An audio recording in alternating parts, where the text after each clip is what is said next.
آج ہم پودوں کی دنیا میں ایک بہت ہی دلچسپ عمل پر بات کر رہے ہیں، نباتاتی تبخیر یعنی ٹرانسپیریشن۔ ہمارے پاس جو مواد ہے نا، وہ نباتاتی تبخیر اور اس کے فوائد پر ہے، تو ہم اسی کو تفصیل سے دیکھیں گے۔ مقصد یہ ہے کہ سمجھیں کہ پودے پانی کیسے خارج کرتے ہیں اور یہ کیوں اتنا ضروری ہے۔ جی، یہ واقعی ایک آپ کہہ سکتے ہیں پودوں کی زندگی کا ایک بنیادی عمل ہے۔ بہت سادہ سی بات ہے، پودے زمین سے پانی لیتے ہیں جڑوں کے ذریعے۔ پھر یہ پانی پودے کے اندر سمجھیں ایک طرح کی پائپ لائنز ہوتی ہیں، زائلم، ان سے ہوتا ہوا اوپر جاتا ہے پتوں تک۔ اچھا، پتوں تک پہنچ گیا، پھر کیا ہوتا ہے؟ مطلب ہوا میں کیسے جاتا ہے یہ پانی؟ ہاں، تو پتوں کی سطح پر خاص طور پر نیچے والی طرف بہت ہی چھوٹے چھوٹے ہزاروں سوراخ ہوتے ہیں۔ انہیں کہتے ہیں رویات یا سٹومیٹا۔ ہر سوراخ کے گرد نا دو خاص قسم کے خلیے ہوتے ہیں، گارڈ سیلز۔ جب یہ سیل پھولتے ہیں تو وہ سوراخ یعنی سٹوما کھل جاتا ہے۔ اوہ، تو یہ دروازے کی طرح ہے۔ یہ کھلتے کب ہے اور ٹرانسپیریشن کیسے ہوتی ہے پھر؟ یہ زیادہ تر تو دن کی روشنی میں ہی کھلتے ہیں، کیونکہ پودوں کو فوٹوسنتھیسس کے لیے کاربن ڈائی آکسائڈ چاہیے ہوتی ہے نا، وہ اسی سٹومیٹا سے اندر آتی ہے۔ لیکن جب یہ سوراخ کھلے ہوتے ہیں تو پودے کے اندر کا پانی بھی بخارات بن کے باہر نکل جاتا ہے۔ اسی عمل کو ٹرانسپیریشن کہتے ہیں۔ اچھا، اور ایک پتے پر لاکھوں سٹومیٹا ہو سکتے ہیں، تو اندازہ کرے کہ کتنا پانی نکلتا ہوگا۔ ہاں، یہ تو لگتا ہے جیسے پانی ضائع ہو رہا ہے۔ پودے ایسا کیوں کرتے ہیں؟ کوئی فائدہ بھی تو ہوگا۔ پہلا بڑا فائدہ کیا؟ شاید ٹھنڈک؟ بالکل صحیح نقطہ اٹھایا آپ نے۔ ٹرانسپیریشن پودے کو ٹھنڈا رکھنے میں مدد دیتا ہے۔ جیسے انسانوں کو پسینہ آتا ہے تو ٹھنڈک محسوس ہوتی ہے نا، جی، بالکل ویسے ہی جب پانی پتے سے بخارات بنتا ہے تو وہ گرمی جذب کرتا ہے، اس سے پتا ٹھنڈا ہو جاتا ہے۔ اچھا، یہ خاص طور پر گرم موسم میں بہت ضروری ہے، پودے کو زیادہ گرمی سے بچاتا ہے۔ ایک پتا تو کئی ڈگری ٹھنڈا ہو سکتا ہے آس پاس کی ہوا سے۔ واہ، یعنی پودے خود کو ہیٹ سٹروک سے بچانے کے لیے پسینہ بہاتے ہیں۔ یہ تو بہت دلچسپ ہے۔ اچھا، اور وہ جو پانی اوپر کھینچنے والی بات تھی، وہ کیسے ہوتا ہے؟ ہاں، یہ ٹرانسپیریشن کا ایک اور شاید سب سے حیران کن فائدہ ہے۔ دیکھیں، جب پانی پتوں سے بخارات بن کر اڑتا ہے نا، جی، تو وہ پودے کے اندر پانی کے کالم میں یعنی زائلم میں ایک کھچاؤ پیدا کرتا ہے، ایک تناؤ۔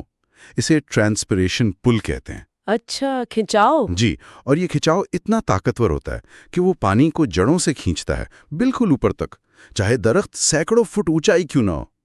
یہ کشش شکل کے بالکل خلاف کام کرتا ہے، جیسے آپ سٹرا سے کوئی چیز پیتے ہیں۔ اوہ، تو ٹرانسپیریشن ایک قدرتی پمپ بن گیا، اور ظاہر ہے اس پانی کے ساتھ پھر وہ ضروری غذائی اجزاء بھی آتے ہوں گے۔ بالکل درست۔ وہ پانی جو جڑیں جذب کرتی ہیں نا، وہ صرف پانی نہیں ہوتا، اس میں مٹی سے حل شدہ معدنی نمکیات بھی ہوتے ہیں، نائٹریٹس، فاسفیٹس، پوٹاشیم، یہ سب کچھ۔ تو یہ ٹرانسپیریشن پل ان ساری غذائی چیزوں کو بھی پانی کے ساتھ اوپر لاتا ہے، پودے کے ہر حصے تک، خاص طور پر پتوں تک جہاں ان کی ضرورت ہوتی ہے۔ صحیح، یہ تو پودے کے اندرونی نظام کے لیے بہت ہی اہم ہو گیا۔ لیکن کیا اس کا اثر باہر بھی ہوتا ہے، ماحول پر؟ یقیناً، یقیناً، اور یہ اثر کافی بڑا ہو سکتا ہے۔ دیکھیں، پودے خاص طور پر بڑے درخت روزانہ بہت زیادہ پانی ٹرانسپائر کرتے ہیں۔ ایک اندازہ ہے کہ ایک بڑا بلوت کا درخت ایک گرم دن میں کوئی 400 لیٹر پانی تک ہوا میں چھوڑ سکتا ہے۔ 400 لیٹر ایک دن میں؟ یہ تو بہت ہی زیادہ ہے۔ اس کا مطلب تو یہ ہوا کہ جہاں بہت سے درخت ہوں جیسے جنگل، وہ تو اپنے آس پاس کے موسم پر بھی اثر ڈالتے ہوں گے۔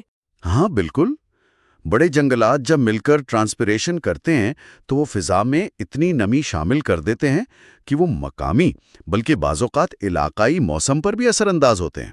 بارش کے پیٹرن بدل سکتے ہیں۔ وہ ایک طرح سے قدرتی ہیومیڈیفائرز کا کام کرتے ہیں، بہت بڑے پیمانے پر۔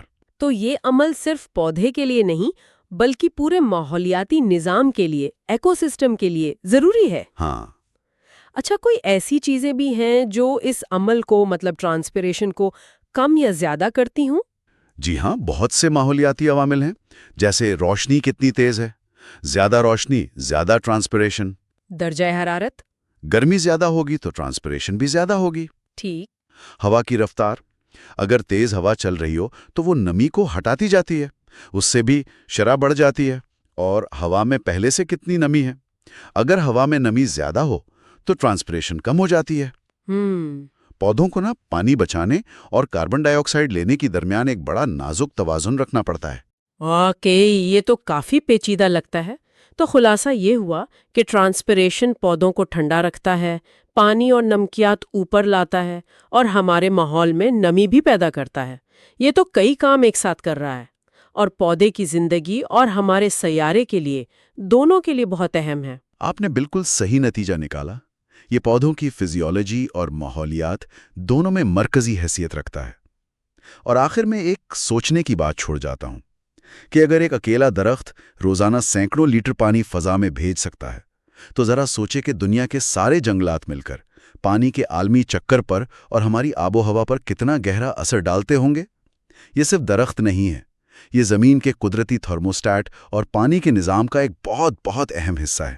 مزید ایسی معلوماتی ویڈیوز دیکھنے کے لیے ہمارا چینل سبسکرائب کیجیے۔ شکریہ۔